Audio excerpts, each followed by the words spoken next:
养兔朋友们大家好哈，今天这个兔子就是因为受凉，这小兔子的话，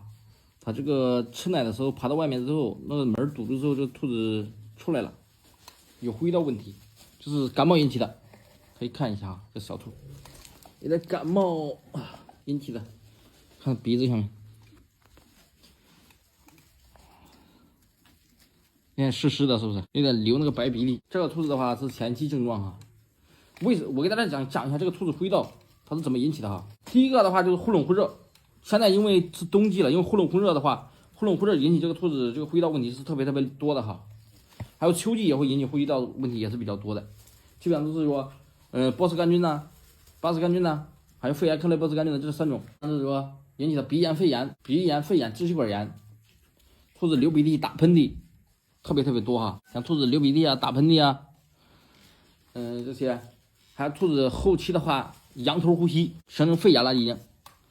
仰头呼吸的话就比较严重了哈，这一点大家一定要注意。今天的话咱们给它治疗一下哈，不管是鼻炎、肺炎还是其他的，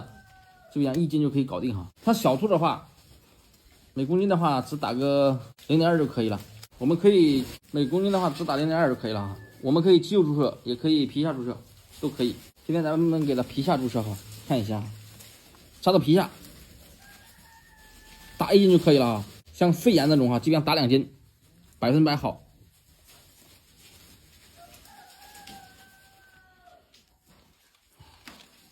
打1斤就可以搞定了。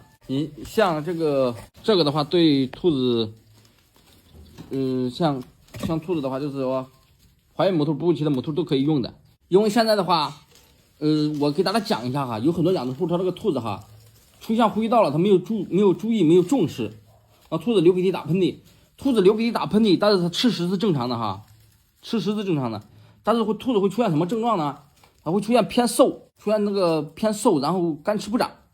还有点，就吃东西它也不长，背毛比较凌乱。你看这个兔子，它都有一点偏瘦，跟它同窝的兔子的话，基本上都有，就是说1斤多了，这个兔子只有这个七八两，就这样子。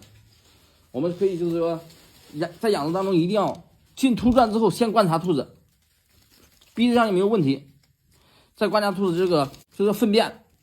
有没有问题，然后吃的料有没有吃完，这几点一定要注意。像冬季的话，我们给兔子预防呼吸道的话，一定要预防2遍，用粉剂的给它预防2遍，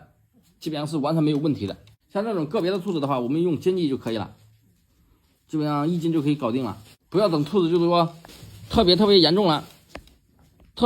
然后我们再想着给兔子去治啊什么的，预防为主，大家一定要记住哈。